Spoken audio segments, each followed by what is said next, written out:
Ke informasi emiten pemirsa, di mana PT Petrindo Jaya Kreasi Tbk atau Cuan mengantongi sebanyak 19,7 juta saham treasury setelah merampungkan rangkaian aksi pembelian kembali saham atau buyback hingga 30 Juni 2026. Langkah ini menjadi bagian dari strategi perseroan dalam menjaga stabilitas harga saham sekaligus menunjukkan keyakinan manajemen terhadap prospek bisnis perusahaan di tengah dinamika pasar modal.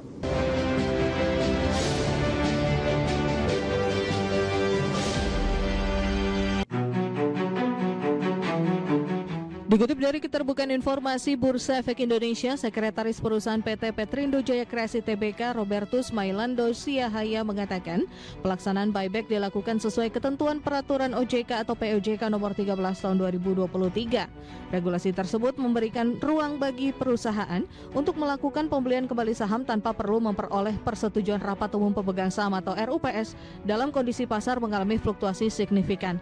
Berdasarkan laporan perseroan, jumlah saham treasury yang berhasil dikumpulkan mencapai 19.700.600 saham.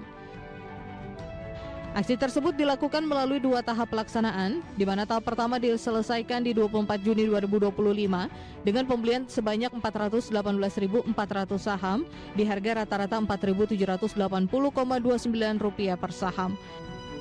Setelah perseroan melakukan stok split di 11 Juli 2025, jumlah saham hasil buyback disesuaikan menjadi 4.184.000 saham. Di tahap kedua yang berakhir 3 Mei 2026, perseroan kembali melakukan pembelian sebanyak 15.516.600 saham dengan harga Rp1.553,83 per saham.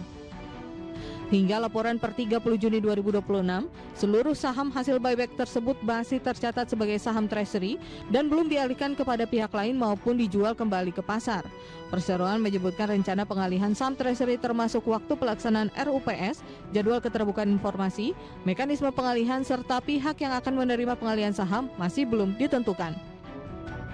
Diketahui, aksi buyback tersebut menjadi salah satu langkah perseroan merespon kondisi pasar sekaligus memberikan sinyal manajemen melihat nilai perusahaan masih memiliki prospek positif. Perseroan menegaskan kepemilikan saham treasury yang cukup besar, maka perusahaan memiliki fleksibilitas dalam menentukan strategi korporasi lanjutan sesuai kebutuhan perusahaan dan kepentingan pemegang saham. Berbagai sumber IDX Channel.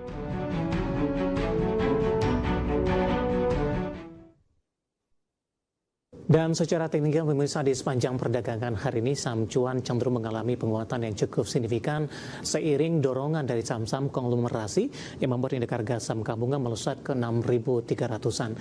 Langsung saja kita ke grafis yang pertama pemirsa, kita akan coba lihat seperti apa pergerakan teknikal intraday untuk saham cuan.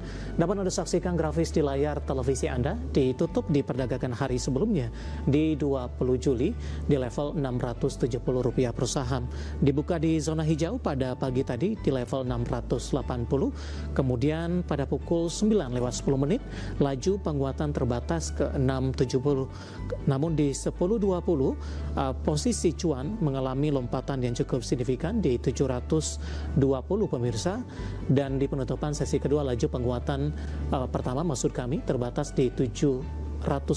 Pembukaan sesi kedua kembali menguat ke 710, dan di sesi kedua laju penguatan cuan semakin tinggi dengan intraday tertinggi hari ini di 750.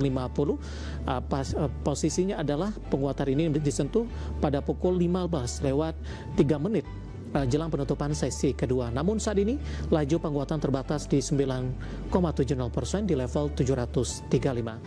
Kita beralih ke grafis selanjutnya, kita akan coba lihat pergerakan saham cuan dalam beberapa bulan terakhir. Sudah mengalami tekanan yang cukup dalam pemirsa.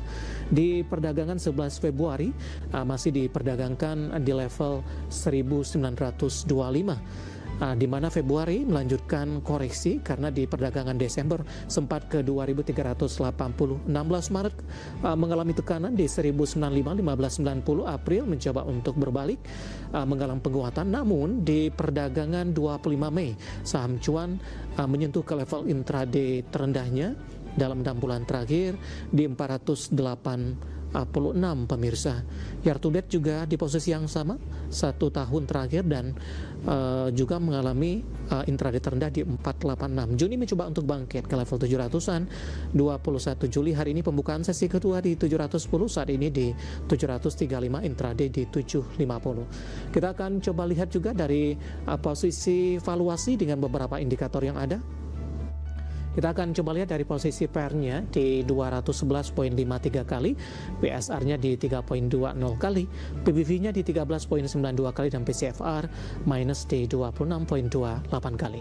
Kombinasi secara fundamental, teknikal, dan juga dari sisi valuasi, dan semoga bisa menjadi salah satu referensi untuk Anda.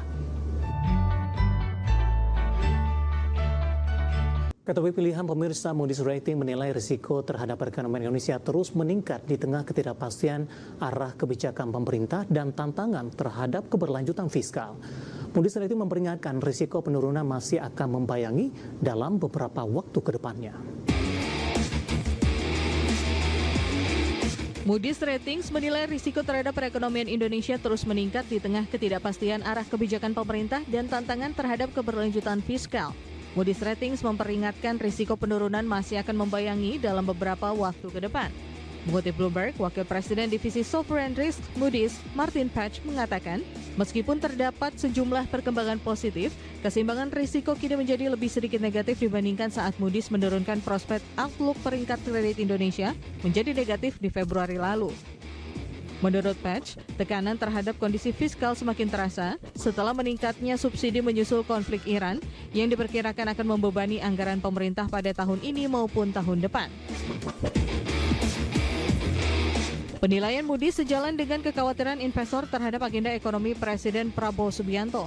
Keraguan terhadap disiplin fiskal, independensi bank sentral, serta semakin besarnya peran pemerintah di berbagai sektor strategis telah menekan kinerja aset Indonesia sepanjang tahun ini. Kondisi tersebut memicu aksi jual yang membuat obligasi, rupiah, dan pasar saham Indonesia menjadi salah satu yang berkinerja terburuk di kawasan. Moody's juga menyoroti keberadaan PT Danantara Sumber Daya Indonesia atau DSI, lembaga baru yang dibentuk di Mei untuk mengawasi ekspor bahan baku. Ketidakjelasan mengenai mandat dan kewenangan DSI semakin meningkatkan kekhawatiran investor terhadap potensi intervensi pemerintah yang lebih besar dalam perekonomian. Selain itu, Moody's menilai basis penerimaan negara Indonesia yang masih sempit menjadi kendala utama bagi pemerintah dalam membiayai berbagai program prioritas, termasuk program makan bergizi gratis.